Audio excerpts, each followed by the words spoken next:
لیلۃ القدر، انا انزلناہ فی لیلۃ القدر وما ادراک ما لیلۃ القدر لیلۃ القدر خیر من الف شہر تنزل الملائکۃ فیہا باذن ربہم من کل امر سلام ہی حتی مطلع الفجر۔ ہم نے قرآن کو لیلۃ القدر میں اتارا، تمہیں کیا خبر کہ لیلۃ القدر کیا ہے؟ لیلۃ القدر 1000 مہینوں سے بہتر ہے، اس میں فرشتے اترتے ہیں اور یہ صبح تک رہتی ہے۔ لفظ قدر عربی میں اس کا ایک مطلب ہے قیمت، سبحان اللہ۔ تو اللہ نے کہا میں تمہیں بتاؤں، آپ سب تاجر بیٹھے ہو، لیلۃ القدر کی قیمت کیا ہے؟ 1000 مہینوں سے بہتر ہے، 1000 مہینوں سے بہتر ہے۔ اب 1 روپے پر 1000 نفع لے سکتے ہیں؟ دنیا میں کوئی ایسا کاروبار ہے؟ جو ہیروئن بیچتے ہیں وہ بھی نہیں لے سکتے۔ اور میرا اللہ کہہ رہا ہے ایک رات 1000 مہینے، یعنی کوئی 82-83 سال۔ یہ تو آ گیا پہلا قدر۔ دوسرا اس کا مطلب ہے تنگ پڑ جانا، تنگ پڑ فقدر علیہ رزقہ۔ تو تنزل الملائکۃ فیہا، تنزل الملائکۃ والروح فیہا، کہ اس رات اتنے فرشتے اترتے ہیں کہ زمین تنگ پڑ جاتی ہے، سبحان اللہ۔ اتنے فرشتے آتے ہیں زمین تنگ پڑ جاتی ہے۔ تیسرا مطلب ہے قدر، مقدار کو، تو اللہ تعالیٰ نے اس کا آخری مطلب بھی بتایا، سلام ہی حتی مطلع الفجر، کہ یہ فجر کی نماز تک، فجر کی اذان تک یہ رہتی ہے۔ 3 مطلب ہیں قدر کے، تینوں اللہ نے قرآن میں کور کیے۔ قیمت کیا ہے؟ 1000 مہینوں سے بہتر۔ تنگی کیا ہے؟ فرشتوں سے زمین بھر جاتی ہے۔ مقدار کیا ہے؟ صبح صادق۔ لیلۃ القدر 27 کی نہیں ہوتی، 21، 23، 25، 27، 29۔ اب یہ 5 راتیں جاگنے چھٹ، آپ لوگ تو ویسے رات کے بادشاہ ہو، جاگ لو۔ تو لیلۃ القدر مسجد میں نہ گزارو، گھر میں گزارو۔ یہ مسجدوں میں اشتہار لگ جاتے ہیں، فلاں کے ساتھ شب قدر گزاریں، فلاں حضرت کے ساتھ شب قدر گزاریں، پھر ادھر کوئی صلاۃ تسبیح پڑھ رہا ہے باجماعت، عورتیں صلاۃ تسبیح کی جماعت کرا رہی ہیں، اور پتہ نہیں اور کتنی عجیب و غریب قسم کی عبادات شروع ہو جاتی۔ یہ نفلی عبادت ہے، میرے نبی گھر میں پڑھتے تھے۔ آپ نے اشراق کے سوا ہر نفل گھر پڑھا، ہر سنت گھر میں پڑھی۔ تو آپ لیلۃ القدر کو یہ مستورات بھی آپ بھی اکٹھے ہو کے نہیں منانا، الگ الگ مصلی بچھا کر اپنے اللہ سے رونا دھونا کرو، اپنے اللہ کو منانا کرو، میں بھی کروں، آپ بھی کریں۔ نوافل کی، جیسے ابھی شب برات گزری تو اشتہار تھے، میں جا رہا تھا ادھر علام آباد میں، ایک جنازہ ہو گیا تھا، تو اشتہار فلاں حضرت کے ساتھ شب برات گزاریں، فلاں مسجد میں شب برات گزاریں، فلاں جگہ شب برات گزاریں۔ بھائی وہ گھر میں منانے کی ہے، مسجد میں نہیں۔ میرے نبی نے نفلوں کو تنہائی میں ادا کیا، فرض کو مجمع میں ادا کیا۔ لیلۃ القدر میں جاگنا نفل ہے، اور پھر جب کٹھے ہو جائیں گے لوگ اور عورتیں تو پھر ساتھ غیبت بھی چلے گی، اور ایک غیبت کا بول ساری رات کو اڑا کے رکھ دے گا۔ مردوں یا عورت کٹھے ہو جائیں، غیبت سے تو بچتے نہیں، نہ ہی رک سکتے ہیں۔ سندھ سے ہم بائی روڈ آ رہے تھے، کراچی سے بائی روڈ جماعت تھی، تو وہ راستے میں بڑی غیبت کریں، نوجوان تھے سارے نئے نئے، میں چپ کر کے سنتا رہا۔ جب کوئی 2 دن گزر گئے نا، تو ہمارے پاس بڑی وین تھی، میں نے کہا بچوں ایک نصیحت کرتا ہوں کہ غیبت نہ کیا کرو، مذاق کرو، ہنسا کرو، کھیڑا کرو، غیبت نہ کرو۔ تھوڑی سی میں نے اس پہ بات کی تو بڑے متاثر ہوئے، کہا جی ٹھیک ہے انشاءاللہ آئندہ بالکل نہیں کریں۔ کوئی آدھا گھنٹہ گاڑی میں سناٹا رہا، آدھے گھنٹے کے بعد ایک بولے مولانا یہ غیبت نہ کری تو پھر گلاں کی کریے۔ یہ میرا کلچر ہے.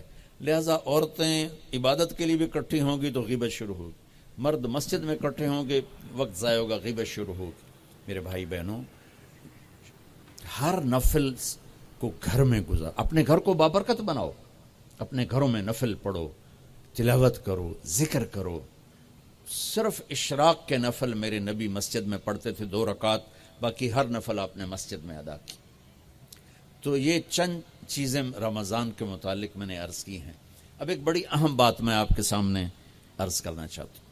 رمضان کی دولت کس سے ملے گی, رمضان کی برکات کس سے ملیں گی, اور کون محروم ہو جائے گا؟ آپ نے فرمایا 4 آدمی ایسے ہیں جن کی رمضان اور شب قدر میں بھی بخشش نہیں ہوتی, بس اس سے ہم اپنے آپ کو بچا لیں. کون ہے یا رسول اللہ؟ آپ نے کہا مدمن خمرن, شراب کا عادی. کبھی کوئی پی لے توبہ کر لے, میں اس کی اجازت نہیں دے رہا ہوں. مدمن کا لفظ ہے کہ جو روزانہ شراب پیتا ہے, اس کی رمضان میں بخشش نہیں. عاق لوالدیہ, جو ماں باپ کا نافرمان ہے, اس کی بخشش نہیں. قاطع الرحم, رشتہ داروں سے لڑنے والا, اس کی بخشش نہیں. المشاحن, دل میں بغض رکھنے والا, اس کی بخشش نہیں. ہر وہ چیز جو میرے آپ کے لیے نقصان دے اللہ نے حرام کر دی, ہر وہ چیز جو میرے آپ کے لیے مفید ہے اللہ نے حلال کر دی. سود حرام کر دیا. ہمارے پاکستان کی معیشت نہیں, پوری دنیا کی معیشت ڈوبی پڑی ہے. سارے ملک قرضوں پہ چل رہے ہیں. سود نے پوری دنیا کو تباہ کر دیا. تو میرے اللہ تعالیٰ نے, آپ دیکھتے ہیں میرا اللہ کہتا ہے فَأَذَنُوا بِحَرْبٍ مِّنَ اللَّهِ وَرَسُولِهِ, اگر سود نہیں چھوڑو گے تو میرے اور میرے رسول مل کر تمہارے خلاف جنگ کریں گے. تو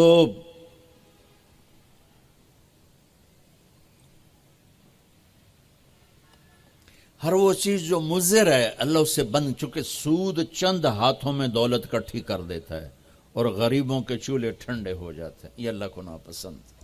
جو بھی بھائی پھنسے ہوئے ہیں نکلنے کی نیت کریں اور کوشش کریں, انشاءاللہ چین کی نیند سوئیں گے, چین کے سے اٹھیں گے.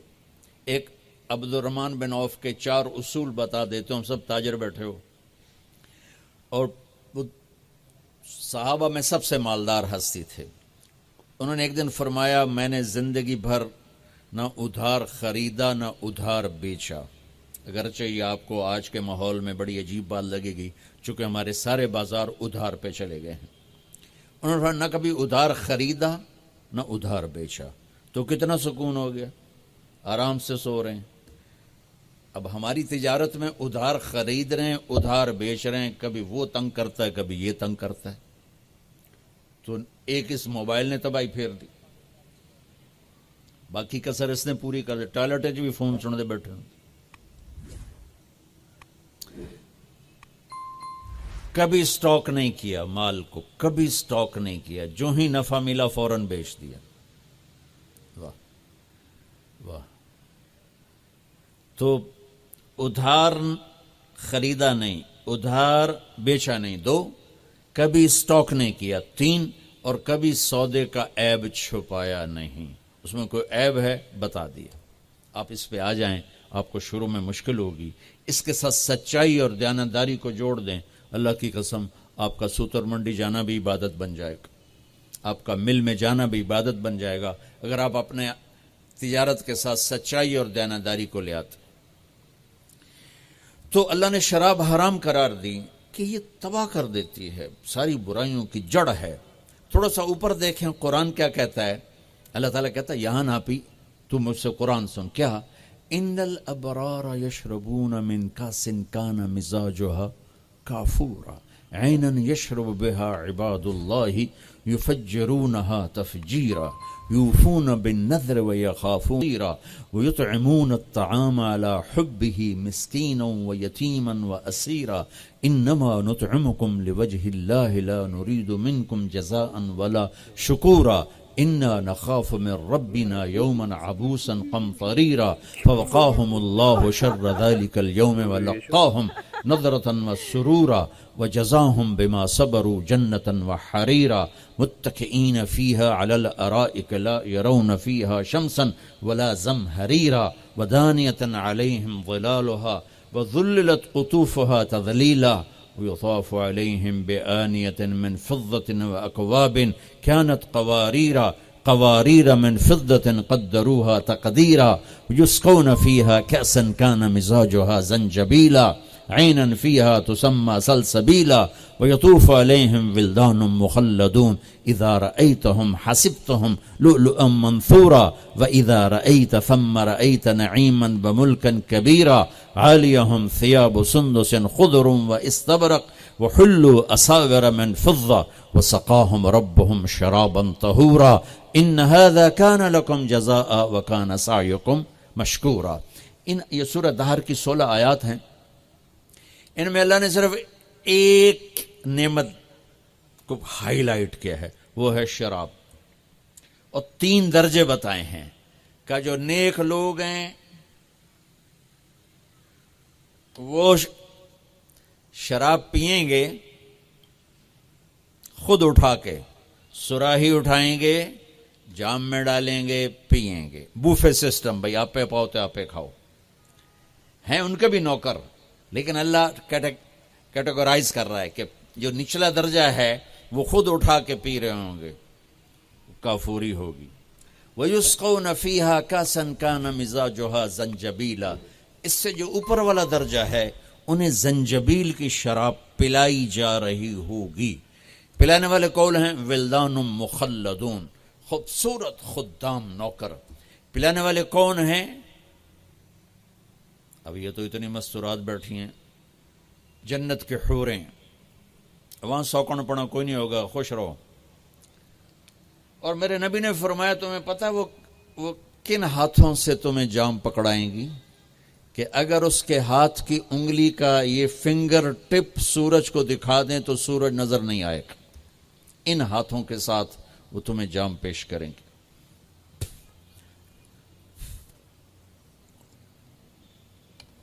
ایک وی جیسے آپ سب وی آئی پی بیٹھو نا، باجی ممبر ہی آ سکتے ہیں اور کوئی نہیں آ سکتا، تو یہ وی آئی پی ہو گئے. تو ایک اللہ کی جنت میں وی آئی پی لوگ ہیں. وہاں کیا ہے؟ وَسَقَاهُمْ رَبُّهُمْ شَرَابًا طَهُورًا. اللہ تعالیٰ کہہ رہا ہے وہاں تیرا رب خود تجھے پلائے گا. سبحان. تو اللہ نہ کرے کسی میں یہ عادت ہو، ہے تو آنے والا رمضان ہے بھائی، توبہ کر. دوسری جو چیز ہے نا، اس کے لیے جو اللہ نے لفظ استعمال کیا وہ بڑا خوفناک ہے. حق لوالدیہ. اللہ تعالیٰ اپنے بارے میں کہتا ہے من یعص اللہ ورسولہ، جو میرے اور میرے رسول کی نافرمانی کرتا ہے. اور آق ہوتا ہے، ذرا ویکھیا جائے،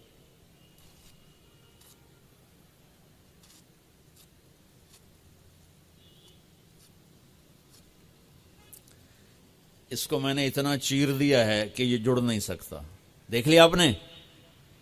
وہ کوئی بول لو تو صحیح، ہاں ٹھیک. یہ اب جڑ نہیں سکتا، کسی اتنا پرزے کر دیا ہے. آقا کہتے ہیں کسی کو پرزے کر دینا، چیر کے رکھ دینا.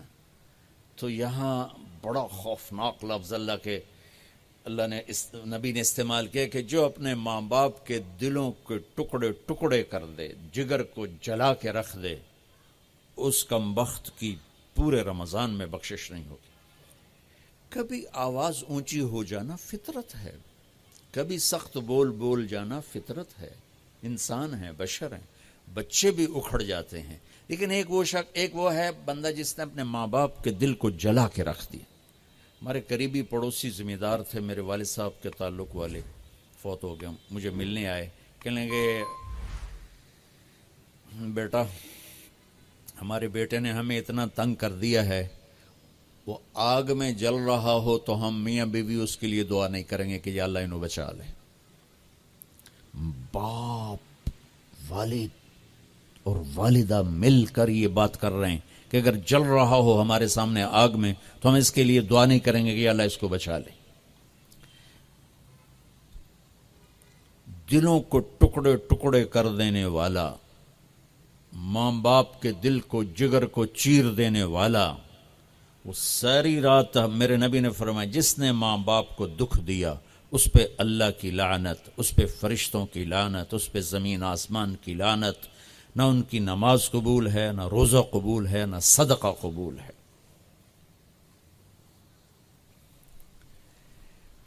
میرے نبی جنت میں گئے تو آپ نے تلاوت سنی، آپ نے کہا یہ کون تلاوت کر رہا ہے؟ کہا جی حارثہ بن نعمان۔ تو آپ بڑے حیران ہوئے، حارثہ بن نعمان تو جیندہ بیٹھا ہے، میں آپ سپیکر کوئی مل جل کے آپ کو 1000-1200 کا مجمع ہے تو آپ کے لیے سپیکر لگا ہوا ہے، حارثہ مدینے میں قرآن پڑھتا ہے، 7 آسمان کرسی چیر کی آواز جنت میں چلی جاتی۔ ہم نے کہا وہ کیسے؟ کہا جی ماں کی ایسی خدمت کی ہے کہ جب قرآن پڑھتا اللہ ساری جنت کو سناتا ہے۔ سبحان۔ اور آپ کو قرآن سے بتاؤں، وَقَضَى رَبُّكَ أَلَّا تَعْبُدُوا إِلَّا إِيَّاهُ، اللہ نے اپنا حق صرف ایک آیت میں بتایا، اب سننا، وَبِالْوَالِدَيْنِ إِحْسَانًا إِمَّا يَبْلُغَنَّ عِنْدَكَ الْكِبَرَ أَحَدُهُمَا أَوْ كِلَاهُمَا فَلَا تَقُل لَّهُمَا أُفٍّ وَلَا تَنْهَرْهُمَا وَقُل لَّهُمَا قَوْلًا كَرِيمًا واخفض لهما جناح الذل من الرحمة وقل رب ارحمهما كما ربياني صغيرا ربكم أعلم بما في نفوسكم إن تكونوا صالحين فإنه كان للأوابين غفورا۔ 9 جملے اللہ نے اب ماں باپ کے حق میں اتارے، 9 جملے۔ اگر آپ کے والدین زندہ ہیں تو اللہ کے واسطے ان کی دعا لے لو۔ ایک خاتون نے پیغام بھیجا، جی میرے خاوند انتقال ہو رہا ہے، کلمہ نہیں پڑھا جا رہا، صحابی علقمہ رضی اللہ تعالیٰ عنہ۔ آپ تشریف لے گئے، اب کہلوانے والے رسول اللہ اور کہنے والا صحابی، آپ نے کہا بیٹا کہو لا الہ الا اللہ، کہا جی کہا نہیں جاتا، بول رہا ہے کلمہ نہیں پڑھا جا رہا۔ تو آپ نے فوراً پوچھا والدین میں کون زندہ؟ کہا جی ماں۔ آپ نے پوچھا ناراض ہے؟ کہا جی ہاں۔ تو آپ نے پیغام بھیجا آپ آتی ہیں یا میں آ جاؤں؟ انہوں نے کہا نہیں یا رسول اللہ میں ہی آ جاتی۔ وہ آئیں تو آپ نے کہا آپ اپنے بیٹے سے ناراض ہیں؟ کہا جی میں ناراض ہوں۔ کیا ناراضگی؟ اب سننا ذرا، کیا ناراضگی ہے؟ کہا یا رسول اللہ کوئی گلہ نہیں اس کے دین کا، راتوں کو اٹھ کے تہجد میں قرآن پڑھتا ہے، دن میں روزے رکھتا ہے، لیکن جب بھی مجھ سے بات کرتا ہے تو بڑی بدتمیزی سے کرتا ہے، اوکھا ہو کے بولتا ہے، تو اس سے میرا دل ٹوٹ گیا ہے۔ آپ نے فرمایا معاف کر دو۔ تو اتنی دکھی تھی، اللہ کے نبی کے کہنے پر بھی کہا یا رسول اللہ میرا جی نہیں چاہتا میں اسے معاف کروں۔ آپ نے فرمایا اگر میں اسے آگ میں جلاؤں تو سفارش کرو گی؟ کہا جی پھر تو کروں گی، اتنا تو میرا جگر نہیں کہ جلتا دیکھو۔ آپ نے فرمایا اگر تو نے اسے معاف نہ کیا تو یہ اللہ کی آگ میں جلے گا۔ اچھا یا رسول اللہ میں معاف کرتی ہوں۔ آپ نے کہا بیٹا کہو لا الہ الا اللہ۔ اس نے کہا لا الہ الا اللہ محمد الرسول اللہ، اور اس کی جان نکل گئی۔ پھر آپ نے اس کا جنازہ پڑھایا، قبر میں اتارا، اور پھر یہ اعلان کیا جس نے ماں باپ کو تنگ کیا اس پہ اللہ کی لعنت، فرشتوں کی لعنت، زمین آسمان کی لعنت، نہ ان کی نماز قبول ہے، نہ روزہ قبول ہے، نہ اس کا صدقہ قبول ہے۔ تو عاق لوالدیہ، عاق لوالدیہ۔ تو بھائیو ماں باپ بہت بڑا خزانہ ہے۔ میرے نبی جیسی ہستی نے کہا کاش میری ماں ہوتی، میں ان کی ایسی خدمت کرتا کہ میں عشاء کی نماز کے مصلی پہ کھڑا سورۃ فاتحہ پڑھ رہا ہوتا اور ادھر سے آواز آتی محمد، تو میں اپنی ماں کے لیے نماز توڑ دیتا۔ تو اپنے والدین کی دعا لینا بہت بڑا سرمایہ ہے، بہت بڑا خزانہ ہے۔ تیسرا میرے نبی نے فرمایا قاطع رحم، رشتوں کو توڑنے والا، لڑائی جھگڑے کرنے والا۔ میرے بھائیو اسلام پیغام محبت ہے، نفرت نہیں۔ اسلام پیغام اس کے ساتھ دوسرے کو بھی جوڑ دوں، المشاحن، جو دل میں کسی کے لیے نفرت رکھتا ہو، بغض رکھتا ہو، کینہ رکھتا ہو، حسد رکھتا ہو، ان سب کے لیے جنت کے دروازے بند ہو جاتے۔ پوری دنیا کے انسانوں کی مشترکہ ڈیمانڈ عزت دو، محبت دو، درگزر کرو۔ یہ ماسٹر کی ہے۔ جیسے یہ جاتے ہیں نا حرم شریف، تو بڑے بڑے ہوٹل بن گئے، کتنے 100 ہزاروں کمرے ہیں، تو ہر کمرے کا ایک وہ کارڈ ہوتا ہے جس سے وہ کھل جاتا ہے۔ لیکن ایک کارڈ عملے کے پاس ہوتا ہے جس سے سارے کمروں کے دروازے کھل جاتے ہیں. پوری دنیا کے مرد عورتوں کے دل ایک کمرہ ہے، اس پر دروازہ لگا ہوا بند ہے، اس کی جو چابی ہے نا وہ محبت ہے. ماسٹر کی محبت دو، عزت دو، احترام دو، کوئی خطا ہو جائے معاف کرو. اگر یہ صفت نہیں ہے تو رمضان کے روزے بھی معاف نہیں کروا سکیں گے.